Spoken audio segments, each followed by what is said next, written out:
Yo, Ari, Theo, what's happening, man? Maybe Christian it is. calling in from Port Douglas, Australia. Oh, for My sure it question is. for Ari It looks like was, it's a Maori in him. could you please elaborate on that Salvia trip you had back in the day, back with the old Red Band? I believe you said it felt like you were living underwater for 4 months to 2 years. Here's If you the could elaborate on that, that'd be pretty cool because that sounds pretty interesting. here's the problem with this guy asking a peace out. question. That guy I has been did elaborate on it. That's why he's getting that. I went into it for like 5 full minutes, and he's getting that, and he's pretty much asking a question like, "I want to hear you talk." It's a dumb question, bro. We got another. We just want to move on, or do you want to get into it? I mean, I took a heavy salvia truck. It's been a long time. How much is that? Like a couple ounces? No, or so what? we took a bong. What does it come in? A little packet? A packet? Pouch. You can get them at Circus of Books down on Santa Monica. Can you really? Yeah, it wasn't illegal. They might have made it illegal since then, but it was one of those like, under the radar drugs. And you process it 20 times, 40 times, 60 times, even 80 times. And the more processed it was, the higher potency it was. And Red Band was into it. And, No shit. I think I had done it once before, and it makes you like lose your balance, Mm-hmm. start seeing stuff from like childhood and the color yellow a lot. Oh, yeah. Anyway, so we were doing it on a podcast, and I took a big hit out of a bong, but I wasn't used to like smoking. Like a lot of people go like, you know, when you see a bong, they go clear it all. Like I cough, I could do half a bong hit, then I got to do the rest of the bong hit just with weed. So I did as much as I could, and I was like, start coughing, but they were like, that wasn't a full fucking hit, but it got me to where I was like right on the line. He was shook, huh? So I was already like got a head start on it. I was like, fuck, and they're like, do a real hit.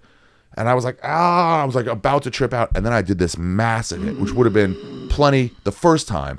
But I did that in conjunction with the other hit. And you went deep, huh? I was gone. Oh, yeah. I mean, I was not there anymore. Fucking couple of orphans driving your brain. Yeah. I guess I was laying there. I don't know how long, but like, so then I started living in this like underwater, in this lake behind my childhood home. I was just there. I had a life. I had friends. I had a job. I had this woman I had a relationship with. Oh, wow. And it was like, it went on. And so I said, I don't remember exactly, but I would say somewhere between 6 months and 2 years. I was down there, you know. And you was living doing life. good, huh? My sports teams were doing well, all underwater, you know. In this underwater land, we're all like seahorses and shit. Damn. And then one day, you know, breathing water, fine. One day I'm swimming up around and I just see right out of the water, right at the edge of the water. Probably close as we're sitting right now. That's where I was, just gacked out. And I'd say the edge of the water, a dude, a human dude. And I was yeah. like, what? And it was Sam Tripoli. Wow. And I just swam up to him. I could see him being somewhere like there. Yeah, I mean, he was there in the room with me. So, but that's why I was like starting to come back 8, 9, 10 minutes later. And I was like, what the fuck is that? And then I like kind of popped up and it was Sam, but I wasn't all the way back yet. And they gave me some water and I had to spit it up because I was like, no, you breathe water. You don't drink water. That's amniotic, bro. You got all amniotic. Yeah, and then it was like another 15 minutes till I was like back again, and it was like, fuck. I was like, wait, I'm not here. It's kind of like Inception, you know? Oh, yeah. And you're back, and you're like, wait, no. Oh yeah. This is life. yeah. But I thought I had a new life. I thought you was out there. That was a good trip. It looked shitty. It looked like if you see the video of it, because Red Band taped it, it looked pretty awful, but it wasn't awful, man. It was The great. McRib, baby. The McRib is back, son. That's what it sounds like. That was a good time. I gotta do that again. It's a dirty drug, though. Is it? Yeah. It sounds You know dirty. how there's some dirty Salvia? drug? Coke is a dirty drug. Yeah. Mushrooms and acid are not dirty, you know. MDMA's, I don't know. What about that DMT? Have you done it? Did it once. I didn't quite get there. You done it? Never done it. I'm gonna do it again. I did it. I was in my backyard. I have that Oh, backyard. yeah. I've been out there smoking cigarettes before. Yeah, it's great. It's the best part of my apartment. Yeah, it's nice, dude. So a couple times when I got locked out, I had to go over to that garden that's a couple buildings down. I had to jump the fence into that garden, go through the garden, and then jump through the back areas of the other, between that building, between you and that garden area, Yeah. to get to. Did you luckily left the door unlocked? Yes. Wow. Because it seems fine to leave it unlocked. It's all fence. Like, who would go there? The fucking rich people next door? No. On I had the to do that, chance though, it might 3 be unlocked. times. Though. It was crazy. Wow. Middle of the night, fucking 3 a.m. I would be sneaking so through. nervous. Somebody would be like, "What the fuck are you doing? Call the cops." I was so nervous, dude. Jump it. Wow, that's great. Just, I fucking could not hold on to those keys, man. Yeah. So I was lying there next to this girl. We smoked some DMT. Mm-hmm. She was gone. I was like going, and then I was laying there in that tree. I saw this this caterpillar. Oh, yeah. This hexagon like things made up of a caterpillar come down to the tree, and I was just looking at it. And he looked at me for a while.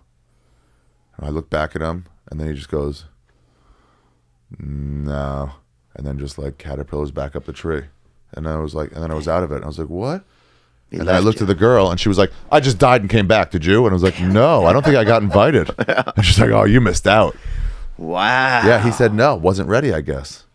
Wow. Yeah, I got to do it again. I have some. So Mother Nature came looking for you, and they weren't ready for you. I have some. You know, in fact, maybe in Phoenix or in I'm in Phoenix and Tempe and Miami and West Palm. Maybe definitely in Phoenix. Maybe a fan will give me some, and I can do some with Adrian. Smoke some fucking DMT. Who's Adrian, your lady? No, Adrian Appalucci opens for me sometimes. She's a real dark comic from New York. Oh yeah, I met her before. Yeah, and I got her high in Austin. She's cool chick. She is cool, but she doesn't get high much, and she started being convinced that I was going to kill her, and that's why I invited her out there, and she couldn't get it out of her head. And I saw instantly, and I'm like, oh, I already have been through this with other friends. There's no way I can convince you, because of course I would try to convince you. Yeah. So every time I was like, oh, I took the wrong way. It's like, why'd you take the wrong way? Where are we going? I'm like, Adrian, I could have killed you anywhere. Yeah. I don't need to go the wrong way. Waste all this gas money to kill you. you. I can do it at the house. Well, that's like Shane Moss was on here. He ate a bunch of drugs, right? He went, he got all buzzed. Shane Moss goes for it. Yeah, dude. And he hired a film crew to make a documentary, and then he thought the film crew was stealing his life and like secrets. Wow. So he started giving clues to the camera that he would then watch later down the road so that he would be able to know what was really going on. Wow. And then he went to the hospital.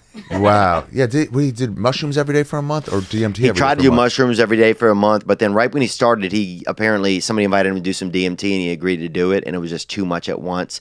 He coated himself with the shit that wouldn't let it come out of his pores. Yeah. Something root, and so then it just like kept circling around in his body. He got caught up. Boy, that's the dark art. Dude, I saw him a month or two later at Pink Floyd, Roger Waters' concert in he invited me and my lady, and it was great. It was a great concert. But he was like, he hadn't taken anything for a while, but the way he was talking was like that 30 minutes to an hour after you come out of your mushroom trip and you're still kind of half there and half there. He was talking like that all the time. Oh, yeah. He's still there a little bit. He's still a bit of a loose stool, if you ask me.